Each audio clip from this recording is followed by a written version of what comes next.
Okay, so welcome everyone to the Critical Realism group. Just a reminder before we get started that due to the UK university strikes that are on, there'll be no group for the next 2 Mondays. So that's the sessions are cancelled on the 21st and the 28th of February.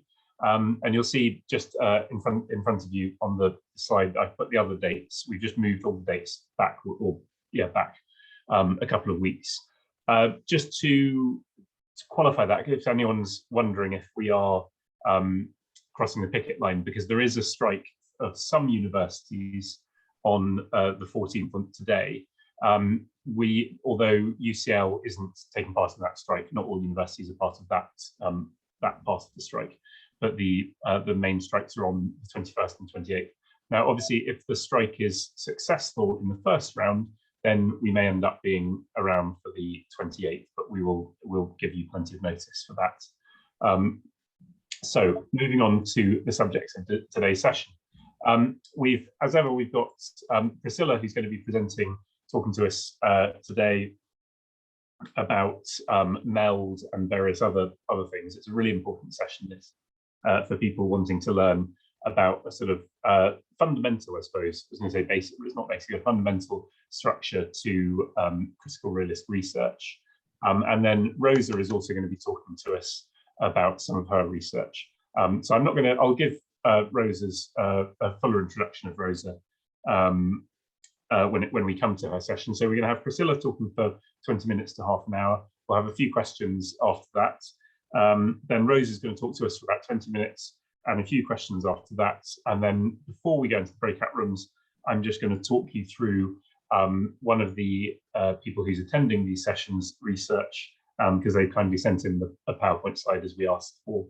So I'll talk to you about in case anyone wants to submit some of their work to talk about in the group. So without further ado, Priscilla, do you want me to share your slides for you? Please. Okay, bear with me one moment. So I'm just going to bring up the slides.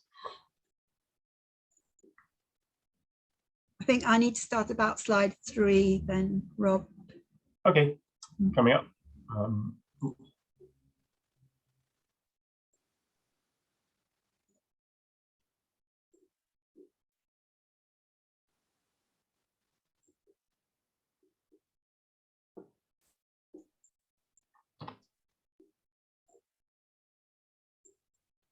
Okay, so over to you, Priscilla. Thanks. Could you go to slide 3? Thanks. Oh, yes, 3. Yeah. Thank you. Now, I'm going to talk about dialectical critical realism, the so-called second stage of critical realism. And before I talk about dialectic, which you've mentioned a little in previous sessions, I want to talk about some very important concepts that we need in order to understand this approach to dialectic. And the first is absence. And Roy Basker points out that for 2,500 years, we've avoided thinking and talking about absence or what is not. And yet, he says, there's the infinite push-pull power of absence. All that ever was or will be or is elsewhere, all potential, everything that never was and never will be. The past pushes us out into the vacuum of the future. We're constantly dragged into absence, the unknown, the potential. And so he says that absence or negativity are so immense that the positive is a tiny but important ripple on the surface of a sea of negativity. And so if we ignore absence and think of monovalence, just the single power of the present, it's a bit like just looking at the surface of the ocean and imagining that we understand what the ocean is, rather than exploring the depths, the unseen depths, and the constantly changing depths. So critical realism is very interested in absence, the unseen, and also negation. Next slide, please.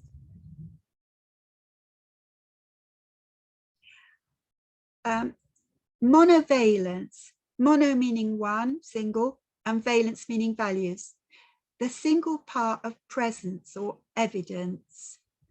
The lawgivers 2,500 years ago, Plato and Parmenides, vetoed change and absence. They said we must only think and talk about what is about presence, the present state, present matters.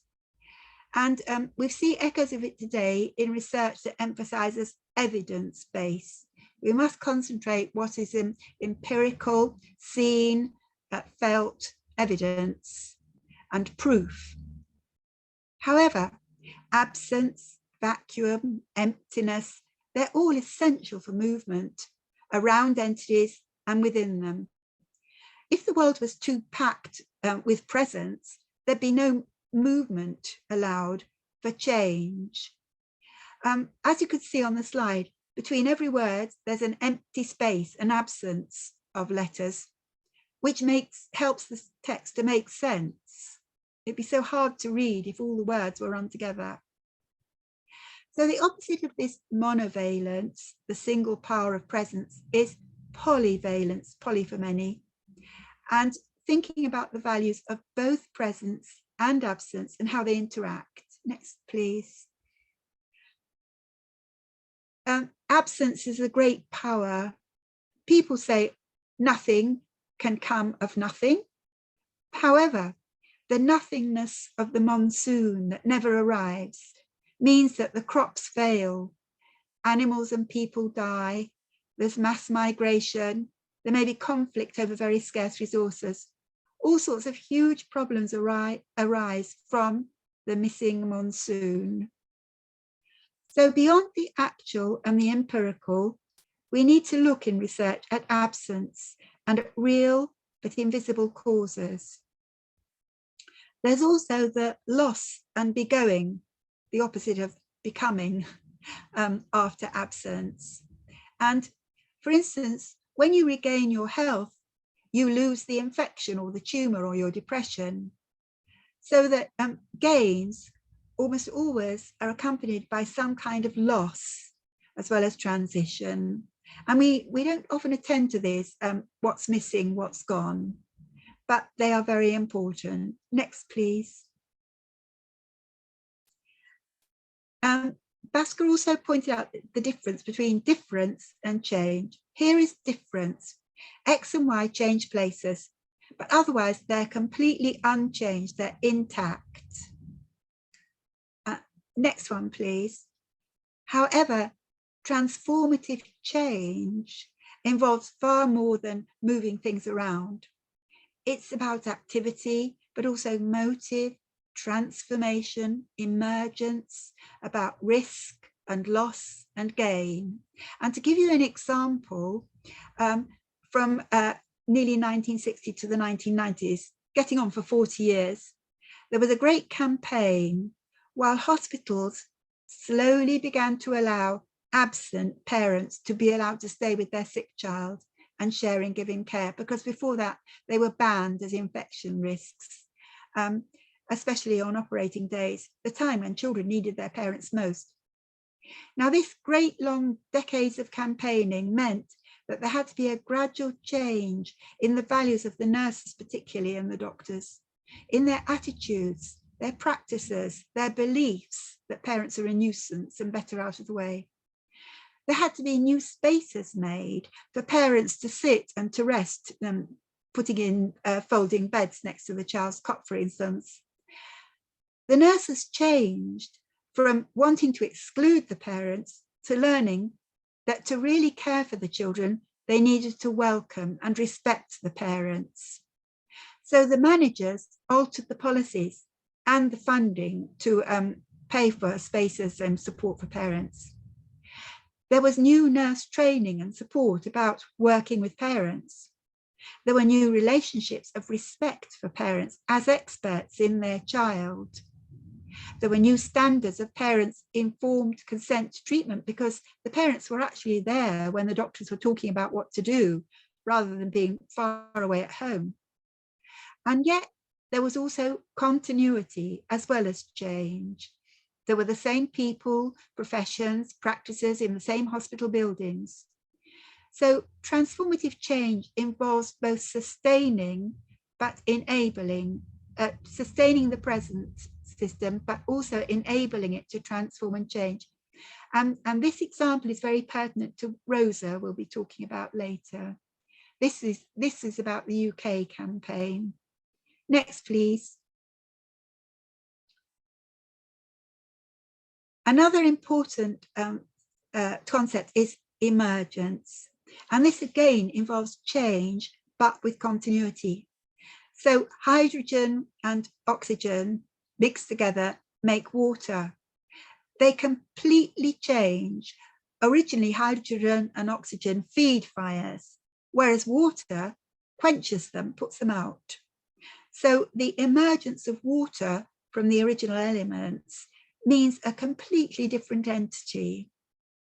Another emergence is the egg, the caterpillar, the chrysalis, the butterfly. And as you'll see later with MELD, it's part of a cycle. So the butterflies in their turn lay the eggs and so on. Each stage is more complex than the last. So they're all interdependent though, but the butterfly can't be reduced back into the former parts. So in a way, they're all interacting, but they're irreducible. Each part cannot be collapsed into the other parts. Now, much research is static, almost like a photograph of a moment. Surveys are sent out about people's views at a particular time and place. It's fixed. But in nature and society, there's constant dynamic flux and change. And whereas the 4 planes of social being that we looked at last week is fairly much a spatial concept, we're going to look at the 4 stages of change as a time concept. And how can we research transformative change over time, like a connected, sustained film, more than a set of photos, so that we actually see how one thing turns into another? Next, please. Now, dialectic includes the idea of interactions between opposites beyond dichotomies. And we've looked at the river and the landscape before in terms of structure and agency, but also it's an important image in terms of dialectic, the constant interaction, shifting and changing between the river and the land. When the river floods the land, or the land collapses into the river. Now we also need to look at how the parts interact and make up something larger in the whole than the sum of the individual parts. Another dialectic is nature and society. Another is structure and agency. And there's the question, does the river form the landscape or the land form the river? And the answer is they're both forming and reforming one another. Sometimes one is far more powerful than the other, but the other still has some strength and power and effect. So dialectic is about interacting, enabling and constraining, reproducing and resisting. And I've put a list here of opposites that we often think of in separately: reason, emotion, history, biography, subject, object, theory, practice, quantity, quality, so on. But the really useful thing about critical realism is we can look at all of them as interacting and bringing out deeper meaning and more fully realized being in both of them through the interaction. Next, please. So originally, dialectic meant the critical search for truth through dialogue. And it, again, 2,500 years back to Plato, who recorded the Socratic inquiry through, most of his books are dialogues, symposia, people chatting around at wine parties. And that was his method of teaching. And then later on, people formed the idea that dialectic is of 3 stages: thesis, so we state the subject, the idea; antithesis, so we look at negativities, contradictions, disagreements, conflicts, challenging new ideas that challenge the first idea. And they seem to be split and in contradiction, thesis and antithesis. But then synthesis is a new totality, a new understanding, and it negates negations, and it combines the two earlier stages into a higher level. And all of this concerns thinking, logic, the epistemic knowledge, thought, and it reaches a closed ending, a synthesis. However, as we'll see, Basker took these 3 stages and turned them into 4. Next, please. And he built on the work of Marx. Marx's history is materialist over abstract ideas and logic. And Marx looked through contradiction and opposition towards interacting influences. Hegel, who preceded Marx, thought of the negation of a negation, which is very important in critical realism. As I mentioned earlier, for example, gaining health is to negate the negation of illness. And also there's the sense of totality, and of each concrete specific case and stage is all brought together into a bigger totality. The purpose of that picture, by the way, is that Marx, instead of writing a history of the sort of kings and queens, the monarchs and their wars and their riches and so on, wrote the history of the people, starting with how we survived in interaction with the land and species around us, the material basics of our being. And this is the basic also of critical realism's dialectic too. Next, please. So, dialectical critical realism, as Rob said, it's often referred to as MELD. It's about 4 stages, and it includes not just the abstract thought of the 3-stage one, but ontology, being, materialism as well. A bit like the 4 planes that starts with bodies in relation to nature. And this is added to the epistemology, the thinking. And instead of having a closed ending, a synthesis, there is an open ending of real transformative change. And MELD is also a cycle, so that when you come to the end, you go back and start again at the beginning, a bit like the butterfly cycle. Now, it's called MELD as the acronym for the 4 stages, which are called first moment, second level, second edge, third level, and 4th dimension. And I'm going to explain the 4 stages now. Next, please. Thank you. So, first moment, and this is about non-identity, absence, the epistemic fallacy, standing back, asking questions. You remember maybe how the anthropologists used to sail off to strange islands and sort of stand back and watch and not impose their views, but to try to understand why people did things from the people's point of view. So we need to suspend our stereotypes and our assumptions.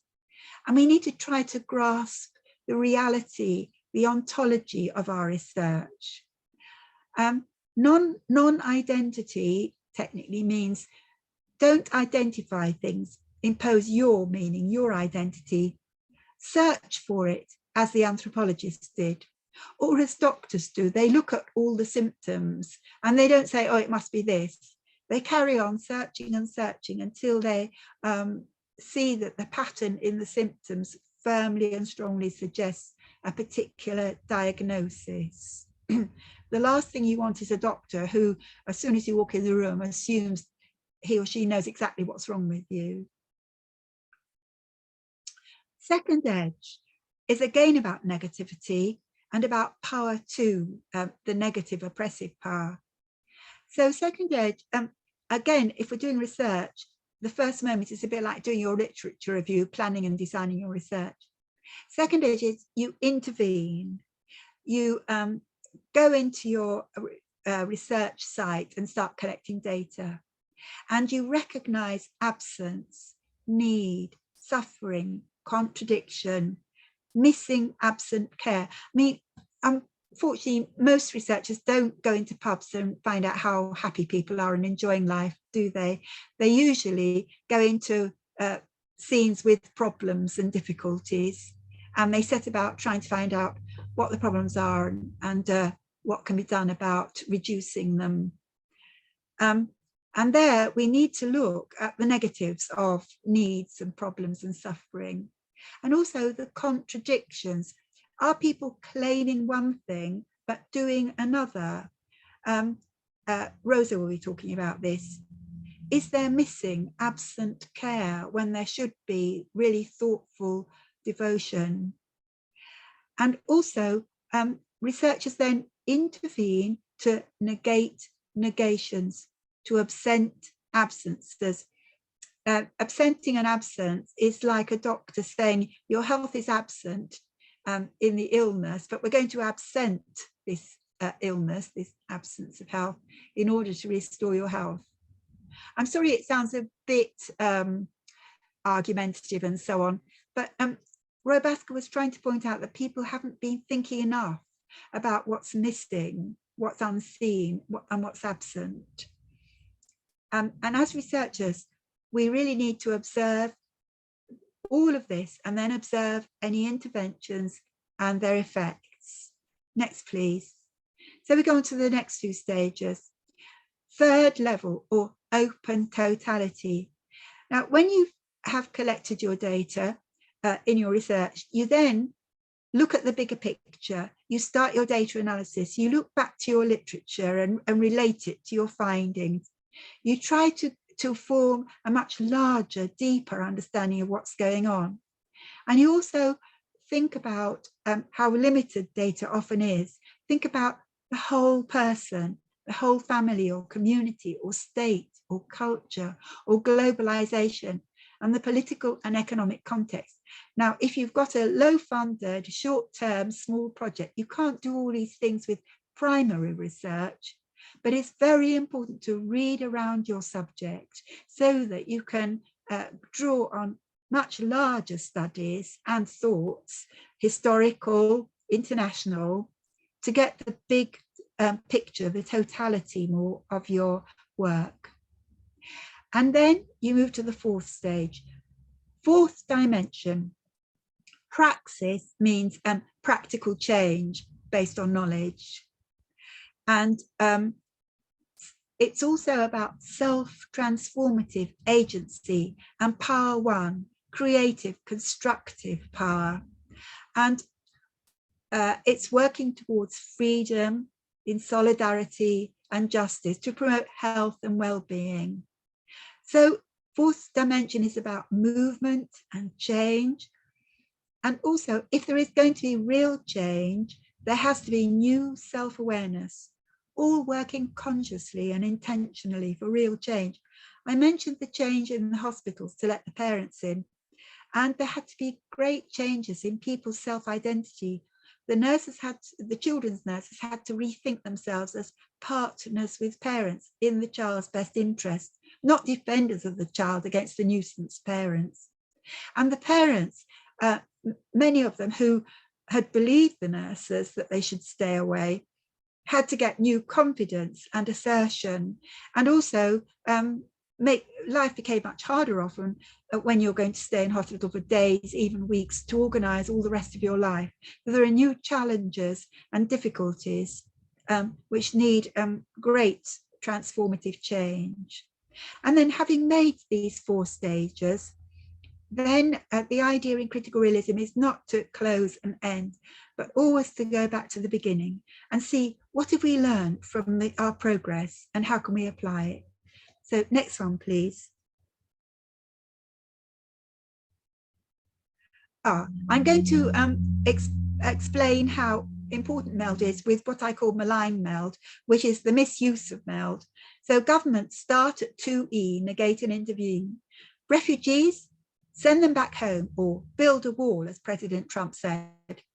Rise in mental illness, promise to increase services. Rise in obesity and diabetes, well, maybe put a tax on sugar.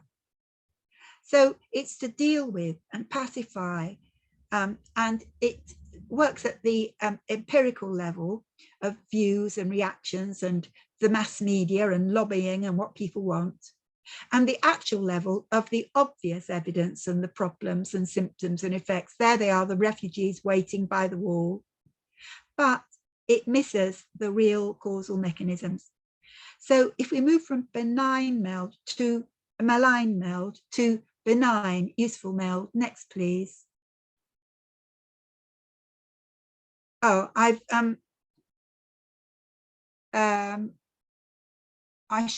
think I should have, oh no, it's all right. If you are doing malign MELD and you haven't looked at first a moment on all the negations, you just assume the negative stereotypes and you miss the reality that's going on and the economic, political, industrial, social, lifestyle context, and of everyone as potential agents for change. You miss all of that. So then at second edge, you simply intervene to build the wall or so on. And often governments incite general fear and anger to deflect anger from the government. And then they put shame and stigma onto the nuisance group, the refugees, or the unhealthy groups. They attribute personal blame and anxiety. And that can increase inequalities and stress and overwork.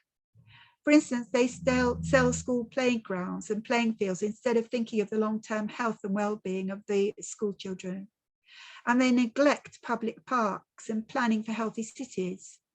And they promote businesses and the gross national product when at times it undermines public health. So if we look at, next please, the last two stages of malign MELD, they ignore the totality of the bigger picture and also the global inequalities and the big powers that are causing many of our problems of unhealthy living, through the big food and drinks and sedentary technologies. And so again, they miss fourth dimension. They are blocked to self-awareness and shared consciousness and working for real change. And so without any new insight or hope or progress, they just keep repeating the malign cycle at 2E. The wall isn't working, well, build a bigger one. And so, like the four planes of social being, MELD connects to many relevant forces and events in open systems and also over time. And it's a very valuable way of organizing large and small amounts of data. Right, next slide. I think we're now on to benign MELD. Yes, we are. So again, the dialectic movement and interaction of opposites. So at first moment, non-identity, absence, the epistemic fallacy, stand back, suspend your stereotypes, try to grasp the reality. And if we were all in a room together, we could discuss an example together. But instead of that, Rosa is going to go through her example.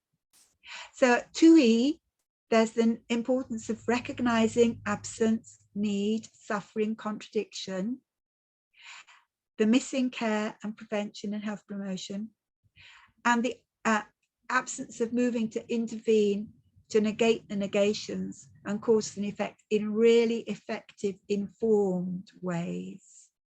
So next, please. And then with benign MELD at the third level, you can see the larger wholes, the global economics or changing lifestyles or new attitudes, say, towards food and how and why they're promoted. What are the possible alternatives? What can we learn from the international scene? And at fourth dimension, working towards freedom, solidarity and justice, how can we involve everyone as willing agents to work for real change in attitudes and routines around, say, food, from local to global, that could increase the health of people in the planet? And again, to refer a bit to Rosa's example, I'd like to say that I was involved in these campaigns to welcome parents into hospitals and into neonatal wards. And I could see and experience the change in identity in the doctors and nurses and parents in their relationships to the sick children and babies when they did decide to work together as informed partners for change. And it really was a matter of peace and justice, because the children benefited so very greatly.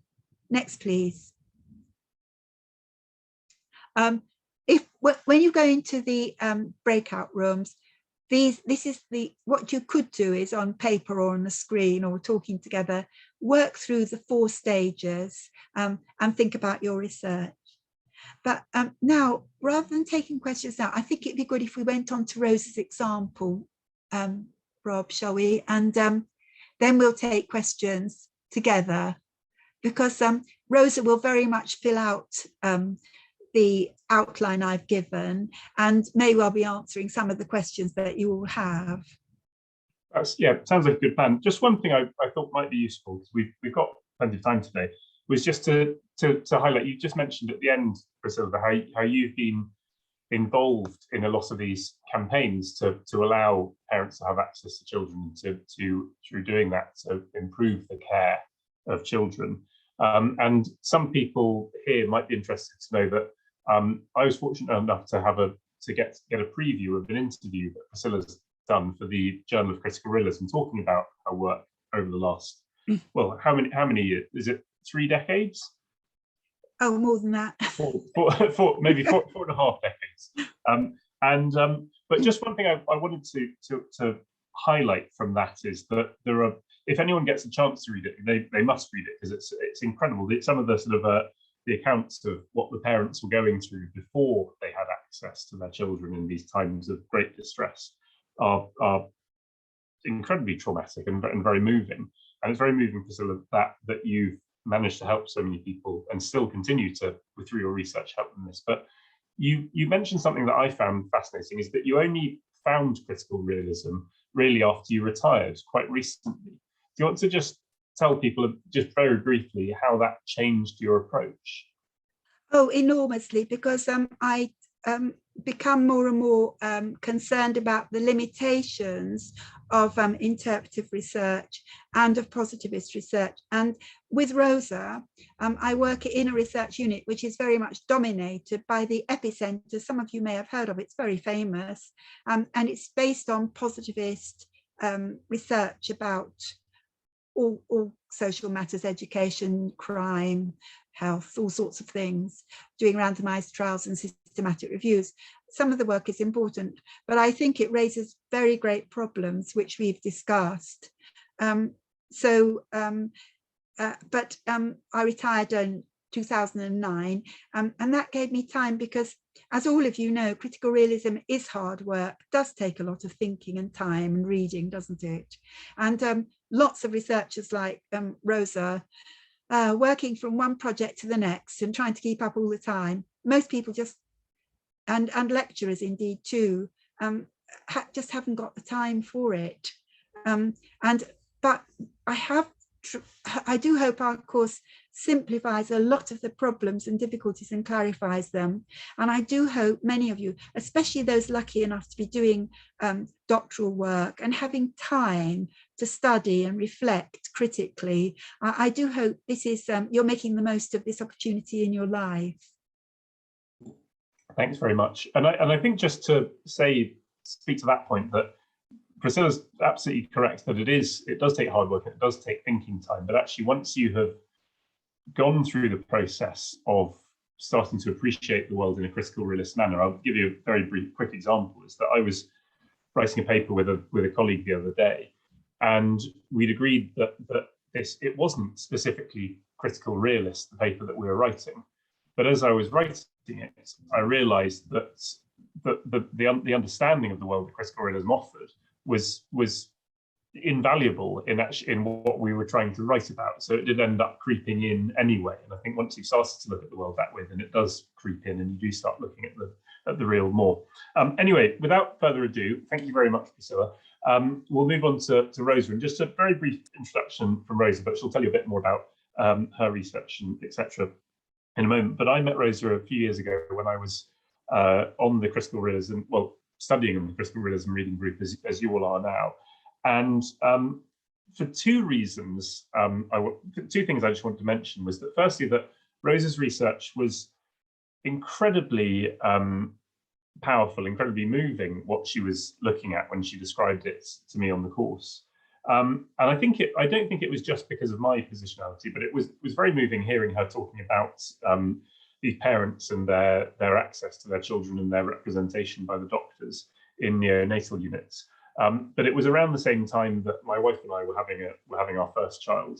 So and it gave me an extraordinary understanding of what was going on with us in a hospital in a way that I don't think I would have had I not heard you speaking, Rosa. So thank you very much for that, and I hope that this evening offer many other people such invaluable insight. So I'll hand over to you now, Rosa. Are you okay to share your own slides? I am. Thank you so much, Rob, and thank you for having me here. As I was saying in my email before, I so much miss the critical realism group. So as you can imagine, Priscilla has been an inspiration for my work for many years, and she was my PhD supervisor when I did this study. And I became very interested about exploring more about the separation of babies and their parents when babies are born sick or premature and need to stay in the neonatal intensive care unit or in hospital. I see this as a big health inequality issue when babies are separated from their parents in neonatal units in hospitals. And that's why I wanted to understand more about the organization of healthcare system in my country, Mexico. Because I experienced stark differences when I came to live to London, and I worked in a hospital here, and I saw what family-centered care looked like, which is a philosophy of care in which parents are recognized as the primary caregivers for the baby, and they are supported to remain close to their babies. And it is by no means a perfect system. It still needs a long way to go, but thanks to the amazing work of Priscilla and many others many years ago, parents are now recognized as vital presence, even when the baby is critically ill. Unfortunately, that's not the case in many other countries in all different continents. And that's not the case in most Mexican units, where when a baby is very ill or born very preterm, they are deemed as, or the parents are deemed as a risk to the babies. So the babies are separated from there. Family-centered care has evolved since I started doing my research in 2012.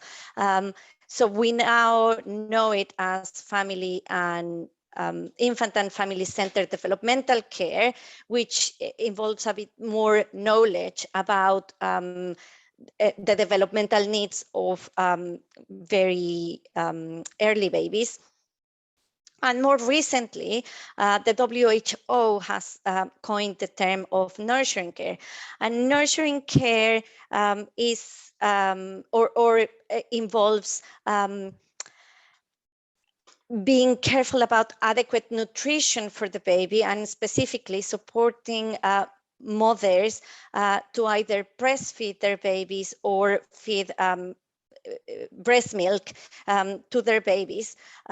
It's about minimizing stress for babies. So looking at the environment and how noisy it might be and how painful many of the interventions might be. So providing good levels of pain reliefs for babies, enabling parents to become parents in the neonatal unit, learning about their babies' cues and how they can help their babies to sleep, to calm down when they are, babies are distressed, when they are crying, and providing a stimulating environment for the baby.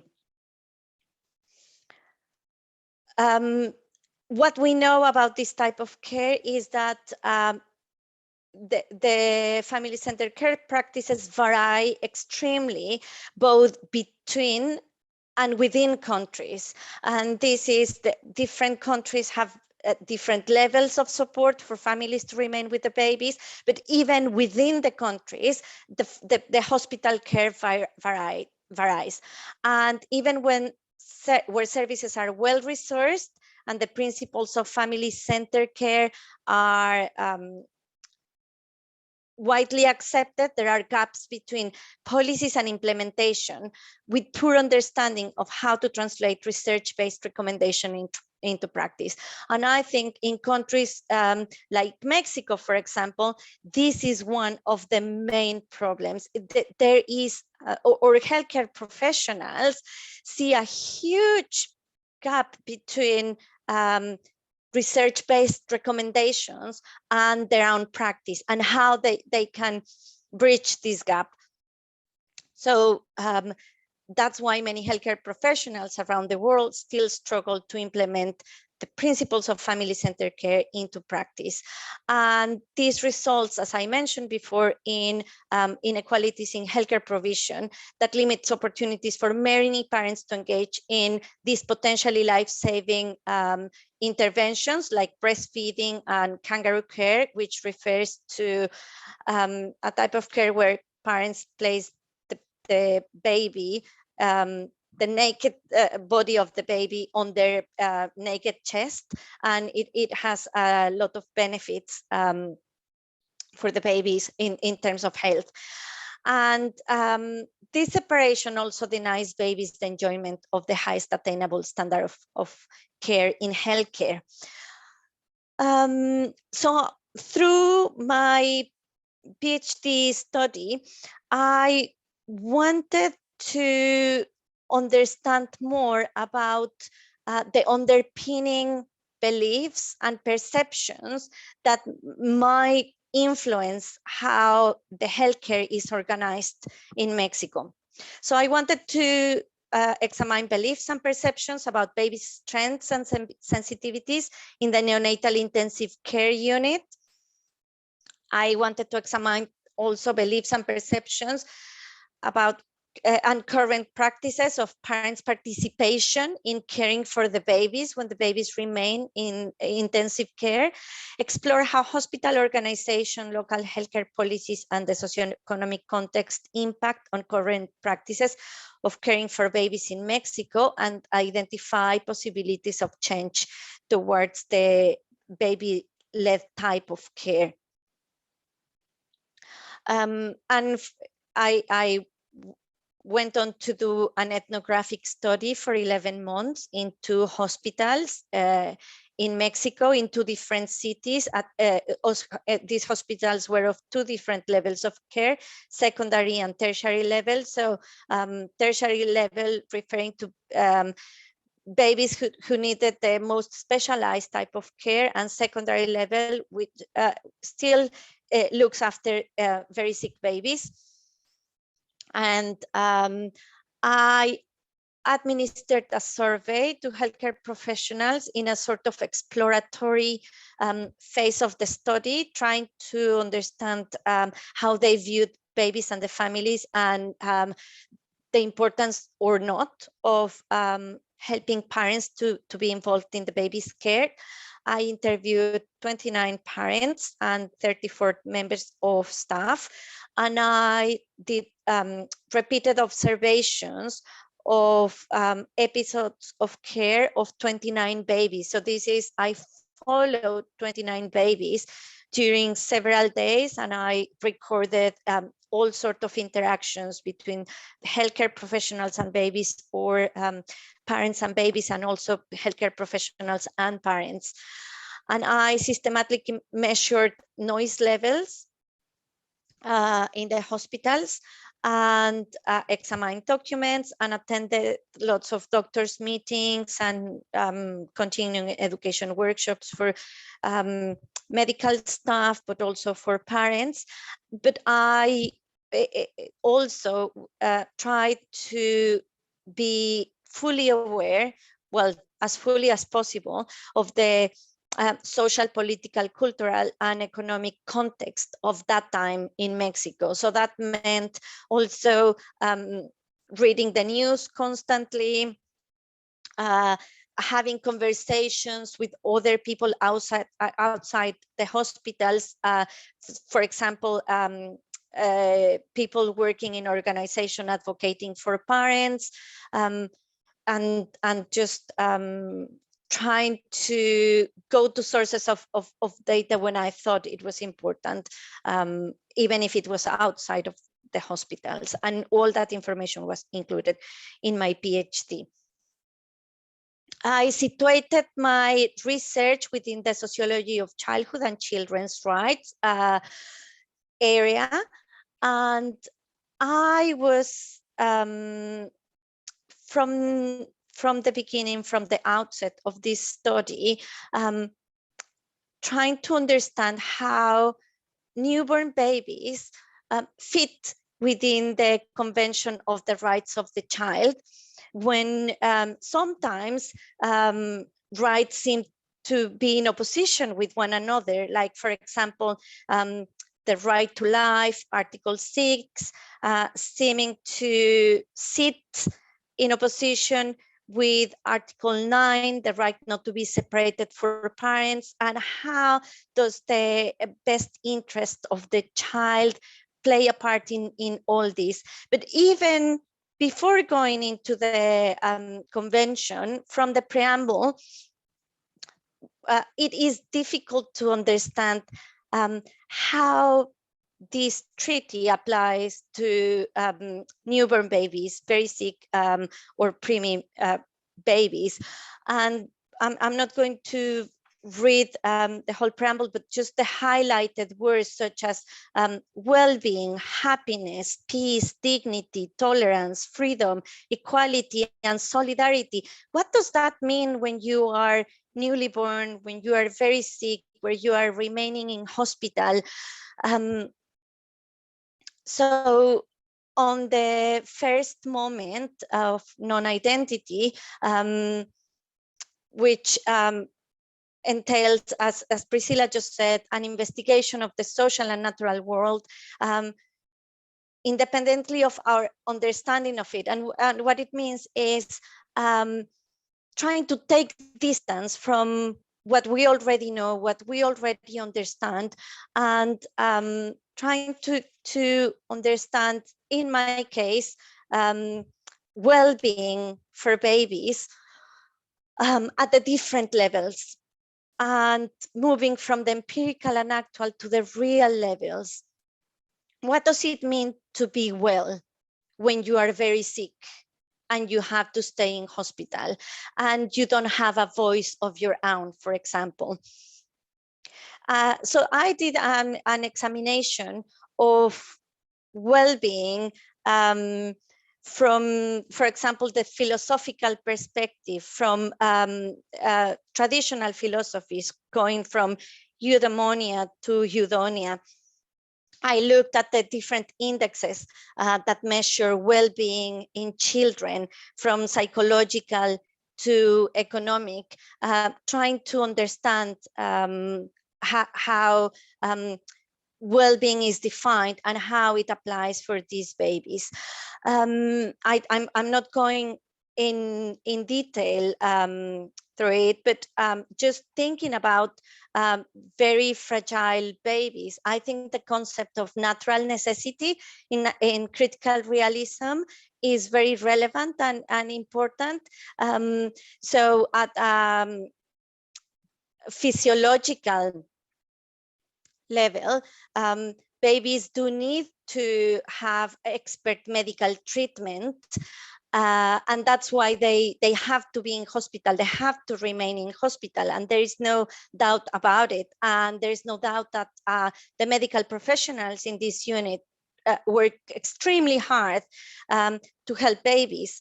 However, at a psychological level, babies also need a loving, a warm environment. And basically they need a primary caregiver who falls in love with them so much so that they are there, or they are willing to be there 24 hours, caring for them and feeding them and taking them home, even though they might be disabled, they might be chronically ill for life, and they are going to look after them. So the concept of well-being that best, or I thought that was most useful to understand this was the critical realist one. So Bhaskar defines it, well-being with emphasis on the absence of ills and the satisfaction of needs, and corresponding to it and as universal well-being. So that concept of, or that notion of identifying well-being by the absence of ill-being seemed to be appropriate for this study. So I don't know what well-being is for each baby, but probably it's easier to understand it as an absence of ill-being in relation to others. So babies as singular, as people with very specific needs, especially when you have a particular illness or you are born very preterm, you have very particular needs, but still in relation to others, in concrete universal. I can't think of another example. Like we all, as human beings, we all depend on each other, but a newborn baby is 100% dependent on others, and very much so on the mother, the primary caregiver, who is also the person who can best feed them, and obviously the parent, the father, if present, as a product in process rather than as an end product, which means as a person who is in constant evolution, and the process that is mediated by time and space, and in pluralism. So there are many different forms of well-being, and well-being might mean something different for each one of us, but not in relativism, because well-being is not subject to people's views on it. Well-being is real, and ill-being is real as well.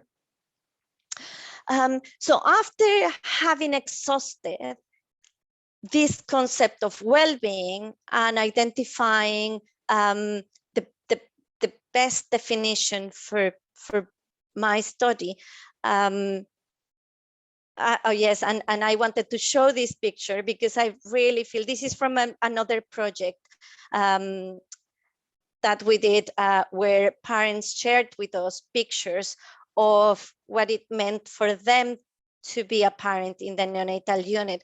But when I see this picture, I sort of feel, yeah, this seems like happiness to me, and like a way of well-being, even when you are so ill that you need oxygen to survive. You can have this moment of intimacy and of being cared for, and of being hugged and cuddled and rocked and fed and talked to by someone. The second level, negativity, is about finding gaps, spaces, voids, lacks, needs, contradictions, or errors. But it's about the begoing of those identified absences that happens in a dialectic movement towards becoming. And I think this is what Priscilla was referring to when she said transformational change. Transformational change can only happen when you identify these absences and absent the absences. That's what we mean by begoing towards becoming. And this marks the possibility of movement, change, freedom, and flourishing. Absence is analyzed in relation to presence. What we are looking at this level is the absent in the present. And in my research, there was absence at all different levels. So of course, there was absence of health for many babies, but in the physical space, there was absence of chairs for parents to be there with their babies. There was absence of parents, because in these units, parents could only come in for half an hour a day to be with their babies. And therefore, there was absence of moments of intimacy. There was absence of opportunities to practice kangaroo mother care or to breastfeed babies. There was absence at a more systemic level. There was absence of trust that parents could understand scientific information to care for their babies. And there was absence of touch. They were not allowed to touch their babies. And I have these two quotes from parents about feeding practices. One mother saying, in relation to breastfeeding or to feeding, I think he, meaning her baby, sometimes get very tired when feeding. Even the color in his face changes, but nurses say they need to keep trying to feed him and to force him a little, otherwise he won't be able to go home. She's talking about the nurses feeding milk to babies through the syringe. So they were not allowed to use bottles because of the baby-friendly initiative from UNICEF, which in promoting breastfeeding, bottles are forbidden in the units. But in absence from mothers being in the unit, nurses had to feed the babies with the syringe. And what this mother was describing was in fact force feeding. And one of the nurses in relation to this same issue was saying, because there is one nurse per five babies in intermediate care, many of them keep feeding babies with the gastric tube. So instead of removing the tube, the tube that they pass through the baby's mouth to feed them directly into the tummy, even when the babies are ready, rooting, searching for the nipple as a reflex, they kept feeding the babies with the gastric tube. Babies who fed from the syringe are passed the milk without pausing. It's the only way. So this talks about lack of absence of understanding about how breastfeeding happens and the risks of force feeding babies. At the next level of totality, we start to connect the parts to the whole. And it's also a reminder that MELD is about movement and process from 1M to 2E. So 1M to understanding without imposing our beliefs and our previous understanding of the matter that we are researching, to 2E, finding absences, 3L, going back and connecting to the whole. For Bhaskar, totalities are open and partial, given that change and emergence of the new is always possible. And 3L looks back holistically, trying to explain how some mechanisms are causing things to happen at the mega and the micro levels. So at a more system level, there we can see sexism, violence in the Mexican system that are pervading what happens in the neonatal units. But there's also insecurity, corruption, but there's also the social order in the neonatal units that reproduces the social order in the Mexican Republic. And I wanted to talk about the system of favors and corruption that prevents people from working together. So, for example, in this unit, parents who got access to their babies were either because they were seen as more able to understand, so parents from a better education, not better, but with a higher educational background, or parents who brought presents to the staff, or for example, mothers who adhered to the very rigorous treatment that they were subject to from the nurses, had access. And in this case, I witnessed an interaction of a parent who came and said, "Miss," to the nurse, "Miss, I brought this for the nurses' dinner. Please look after my twin babies." So parents feeling that they had to earn access to their babies. And this is typical of this system. Relationships of trust are a two-way process in that each partner understands the importance of everybody's well-being. So this is just an instance, an example of the many other problems at the system level that was preventing people from working together. But at the next level, for the flourishing, we look at transformative praxis, return to practice where agency is seen as a radically transformative practice oriented to rationally groundable projects, ultimately flourishing in freedom or well-being. So I look back from 1M to 2E to 3L in a reflective process, addressing absences at 2E and proposing alternative ways of resolving contradictions. So there were, as there were many examples of how the system or absences in the system pervades what happens in the neonatal units. There were also incredible examples of people doing things for each other and very creative practice, especially from the nurses, trying to find alternative ways to help their families so that parents could be together with the units.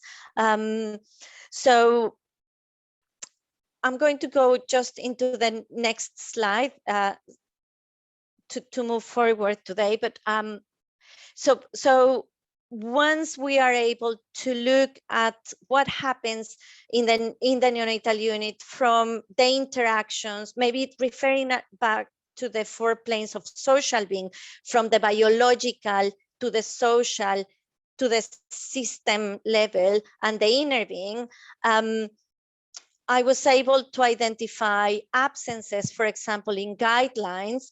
And again, going back to the example of breastfeeding. So there's evidence, but healthcare professionals were finding it extremely difficult to know how to move from the evidence to practice. So together, working together with the healthcare professionals, we were able to find absences in guidelines and in education.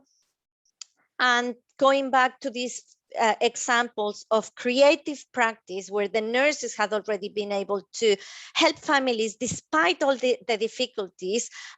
We were able to think about adaptations to the system in which the baby is seen as a participant in the environment. The parents are also allowed and supported by the nurses, the doctors, and all the other healthcare professionals to work together.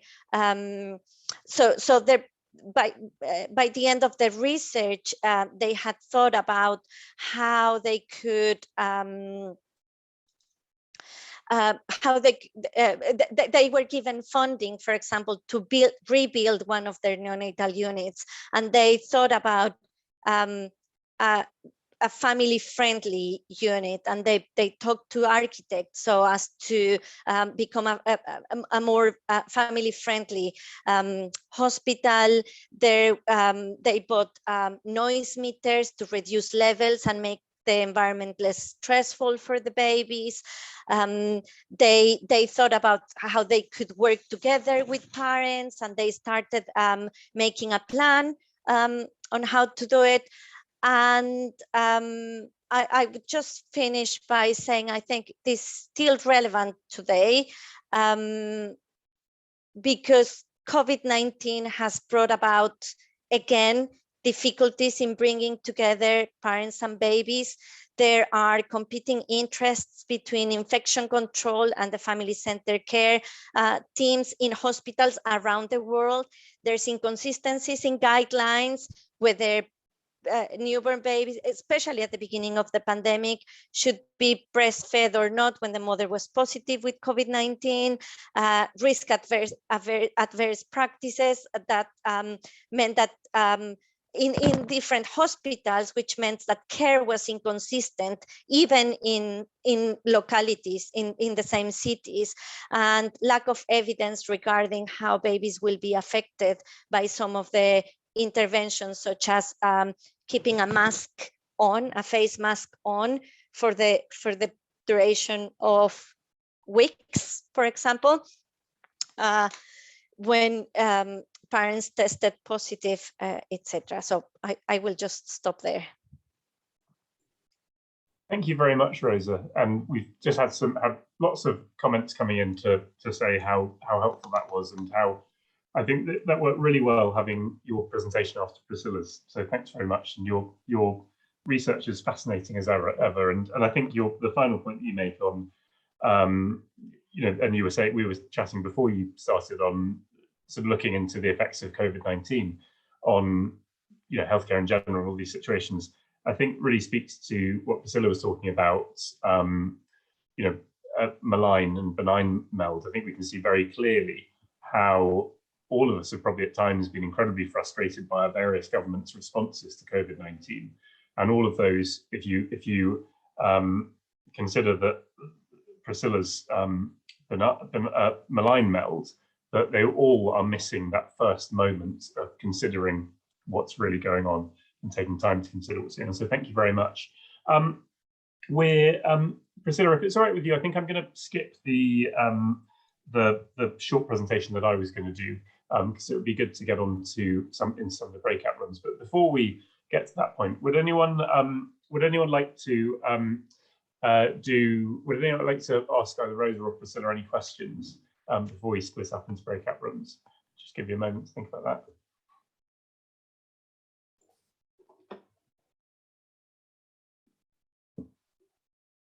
So there's a good question just come in from Katie Ormerod, who's said, I've read critical, this is a really good question actually, I've read critical realist research articles where they don't seem to mention MELD specifically. Is it something which you always have to use in critical realism? Priscilla's shaking her head. Rosa, do you want to say a little bit more about that? Yes, no, I agree. Well, what I would say is that I think MELD is good research. So I ever since I learned about MELD, I always use it in my research projects because, as Priscilla said, maybe I see 1M as a very good literature review, for example, looking at all different perspectives and then the dialectic moment, etc. But no, it doesn't mean that if you are doing a critical realist research project, you have to use MELD. I think it would be extremely difficult to use all of the very helpful concepts from critical realism just in one research project, because there are lots of them.